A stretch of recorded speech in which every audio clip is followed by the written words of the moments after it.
Again, di ba? Mapapagod lang tayo sa kasasatsat dito kasi sa panahon ni Bangag, magkakasabwat sila para nakawin yung pera ng bayan.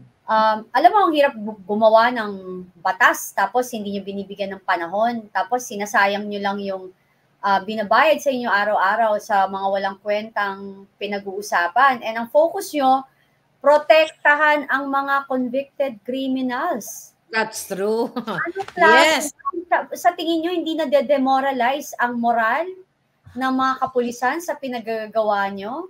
Parang, you know, hindi parang talagang ganun yung ginagawa nyo. Tapos kung maka-insulto kayo sa mga men in uniform, ibang level, yung masigaw-sigawan nyo, tapos pag di nyo gusto yung sagot.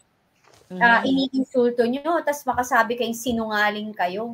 Alam mo yon. So, napaka-mali, napaka-ano kayo, double standard ng inyong hypocrite, double standard, hypocrisy to the highest level. Exactly. Grabe.